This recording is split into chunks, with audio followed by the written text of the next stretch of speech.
All right, I'm going to quickly show my stats here to prove that this is game one of Unicorn Pack about to happen.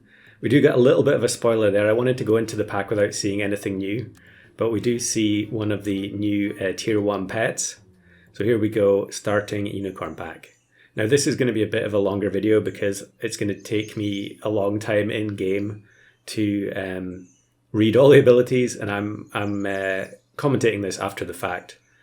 So we get some really interesting tier 1s here. I love this little bug guy with the potion behind him. Very cool design. And we actually had seen the first one there. I'm not entirely sure how you pronounce it. I guess it's Tsushinoko, something like that. We also see Water of Life in the shop, which is another item that was revealed in one of the previews, which I was pretty confident was broken when I saw it, and my opinion hasn't really changed. Not sure where some of these pets originate from in terms of mythology. It would be interesting to know where they've all actually come from. But you can see here it's all very complicated to begin with. I mean, these are only tier 1 pets, but there are lots of ways to gain mana, which is one of the new mechanics. And when a pet has mana, it spends it on feint to deal damage, you know, kind of like a single shot hoopoe bird or lionfish. And yeah, so I think that little bug with the, I think it's called Alchemedes, with the potion seems pretty good because, you know, it's got a decent starting stat line, plus it's going to give mana to the unit in front. And there are other ways to spend mana later on.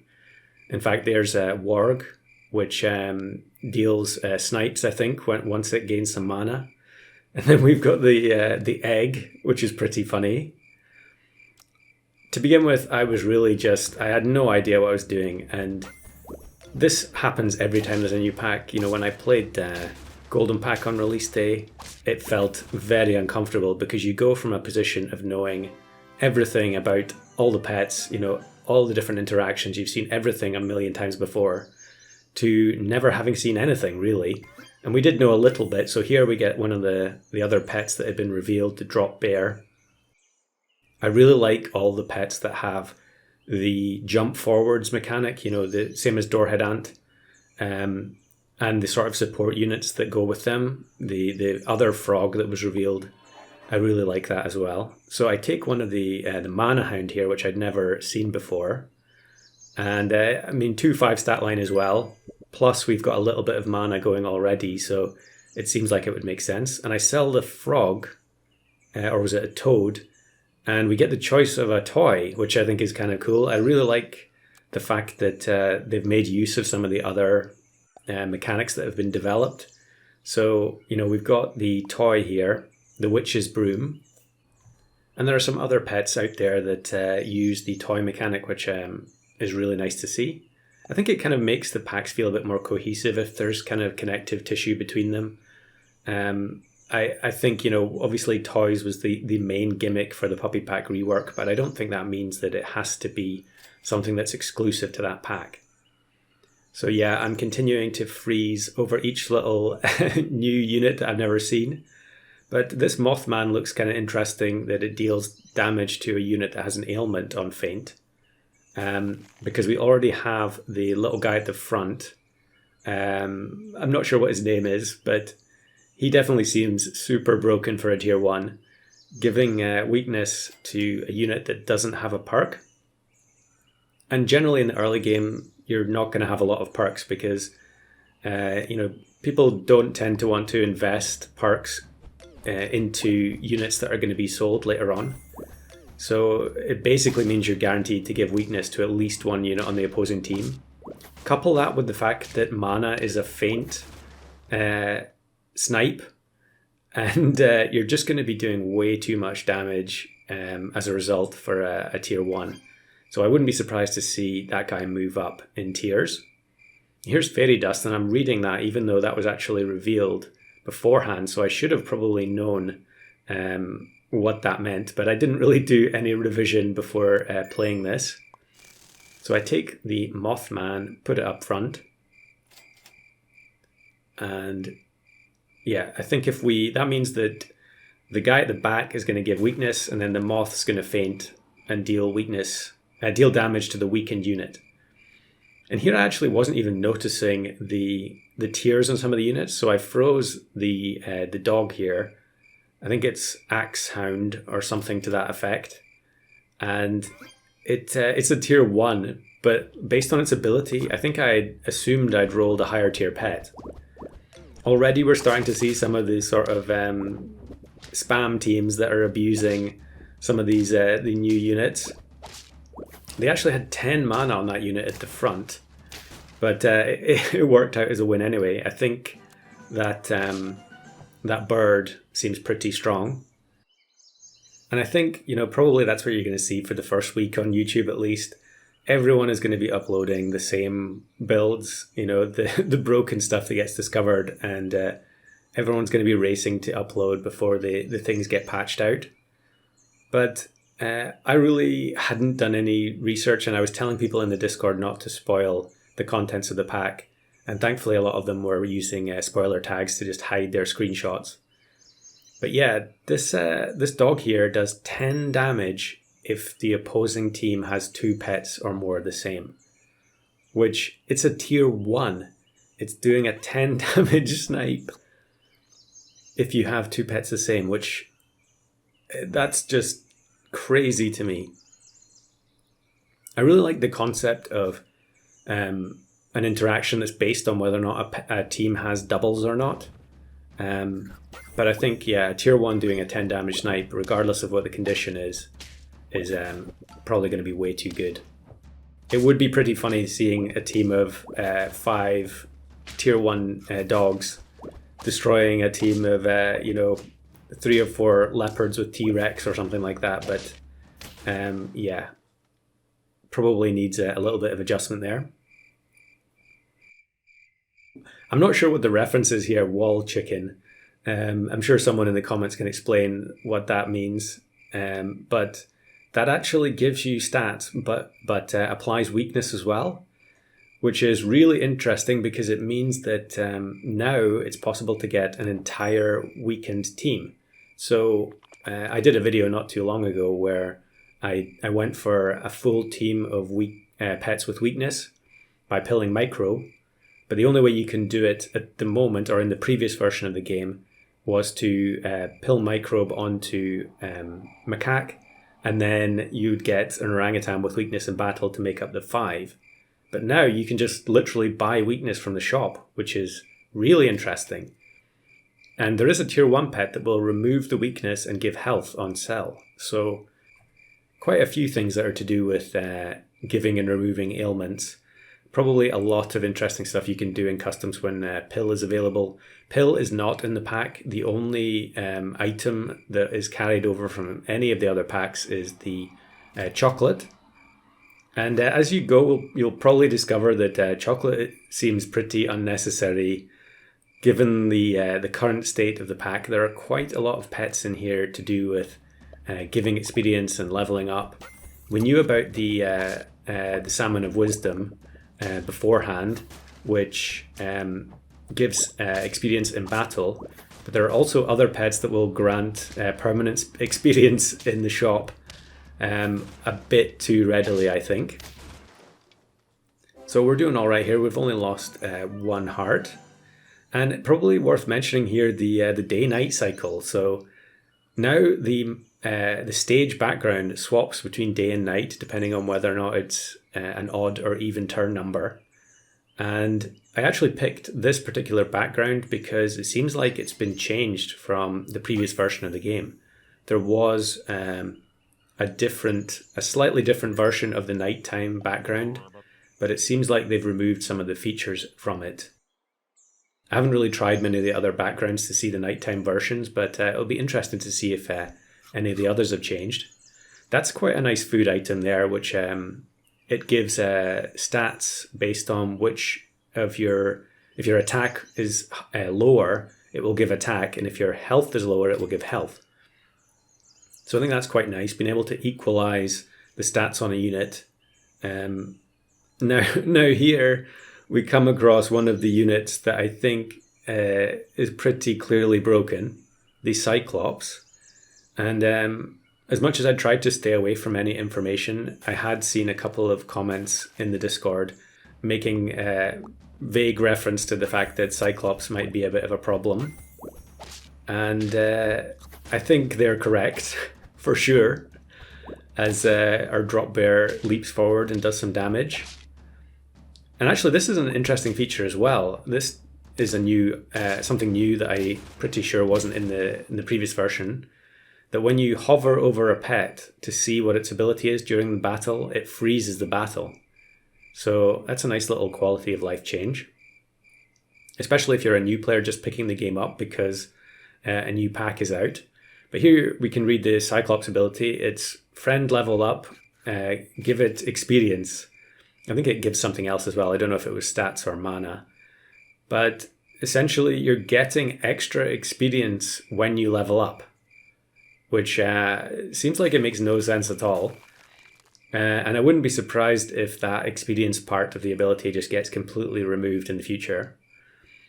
But here I get this weird roll where I roll 3 abominations, which is a very funny pet design indeed. And actually there you can see the drink me liquid, remove 2 attack, and then give it 5 health. It wouldn't let me do it. It wouldn't let me use the item on the 2/2 unit at the front. So that's a little bit interesting as well. I'm not sure, like, I don't think that's consistent with the way that broccoli and fried shrimp work in Star Pack. But we're actually gaining quite a lot of mana now. That was 13 mana there. So, I mean, I can't really take any credit for the build actually working. I think there's probably a lot of people in the same position as me who are just, buying stuff because they like the look of it and not really trying to get a proper team going. Although I know already a lot of people will have already figured out the best builds and are probably running them over and over and getting very easy wins. But here I decide to sell some stuff so that I can actually trigger the Cyclops here straight away. So yeah, it gives +1 experience and the +2 mana. And I believe the mana deteriorates over time, so next turn that 2 will go down to 1 automatically. So that's kind of interesting. But then here we level up and I get the choice between, I think it's Phoenix and Quetzalcoatl. I'm not really sure about the pronunciation of that. But it's, a 2/8 stat line, so 8 health is pretty decent, but 2 attack isn't great. However, it's also an experience pet. And at end of turn, it gives experience for nothing automatically to a lower tier unit. I think it's tier 2 or below to start with. And actually here I freeze the screen to read the ability on the Kraken. And it's kind of like the reverse Armadillo, where it removes health from all the other units. Actually, it's a very close loss there. But because we had the level up, much like some of the other units like Hatching Chick that can cause level ups at end of turn, it automatically freezes the tier 6s. So we had Manticore, and there's another one I'm not sure how to pronounce. It's like Sleipnir. Maybe someone who knows something about Norse mythology can tell me how to pronounce that. But both of those had been revealed beforehand. In fact, the Bad Dog had also been revealed before the pack was released. So yeah, clearly it makes a lot of sense here to start buying chocolates onto these other pets that are going to give us free level ups. So we buy another chocolate, we get the mana plus another chocolate. It's, yeah, I think I would say enjoy some of these abilities while they last, because there's just no way that they're going to stay in the game. And there's another one that was revealed before, Nessie. And I actually rolled past the Behemoth or Behemoth. I hear people say that one a couple of different ways, but I think I would say Behemoth. But it's a very strange unit, another very questionable ability. It can break the 50 stat limit, so it can go up to 100. And yeah, that in itself seems kind of broken, but it also allows you to gain +2/2 at the end of every turn for nothing. So yeah, truly bizarre ability that I would also say is its days are numbered. But who knows, maybe they'll come up with a way to balance some of these things. But we've got the Abomination going now. It's almost at level 3, and it works by swallowing start of battle pets from the shop, which is kind of interesting. It allows you to create like a hybrid unit. The only problem is that, every turn, if you want to create a particular combo, say you wanted to have skunk plus leopard, you would have to find a skunk and leopard every turn in order for the Abomination to eat them both. So a little bit unusual, but I think that's fine. It definitely will reward people who, plan in advance and have multiple copies of pets frozen. So the Quetzalcoatl has already level 3'd the drop bear, and it's just going to keep giving it more and more chocolate, which seems really crazy. I didn't actually check its ability. I guess it only levels up lower tier pets, but it just keeps on feeding them chocolate. This team has the toy from the Bad Dog, which I think it gives everything random perks and ailments or something like that. That seems like a really strange and unbalanced ability, but maybe it's not as bad as I think it is. I suppose if you have units like Snapping Turtle and Tar, regular turtle, you can replace the perks anyway. And other pets like reindeer will probably, gain an extra use to counteract stuff like that. I do like the golden egg that I gave to the little frog guy here, which increases the cell value. But actually, I think, was that something I had to give it magic beans first, and then it generated the golden egg after one turn. But it does extra damage in battle, so I think it's 5 damage instead of 2. But it sells for more gold, which is also pretty nice. And here what I'm doing is just freezing any start of battle abilities I can find for the Abomination to swallow.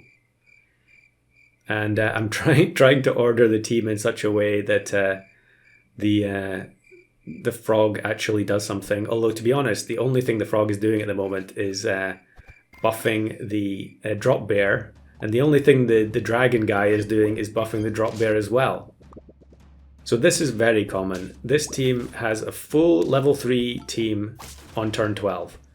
And this was happening a lot. I mean, I played multiple games after this, and I just kept seeing similar teams.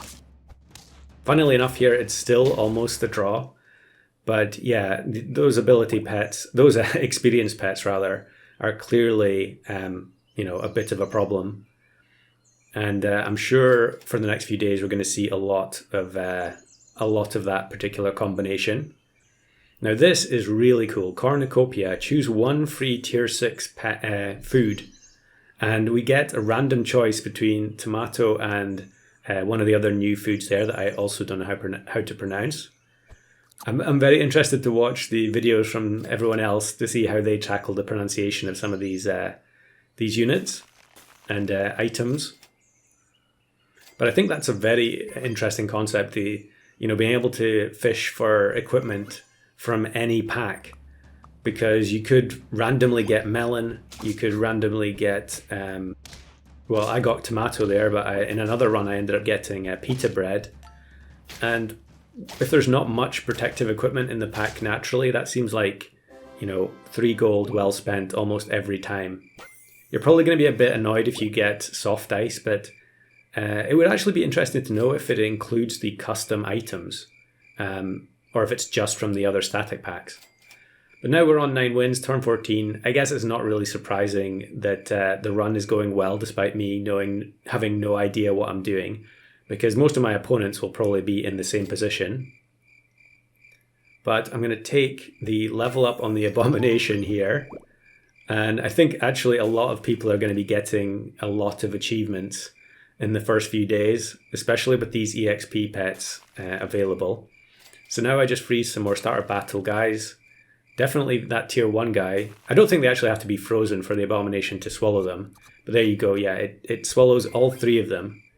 So that means it's actually going to give weakness, and the opposing team doesn't have any equipment either.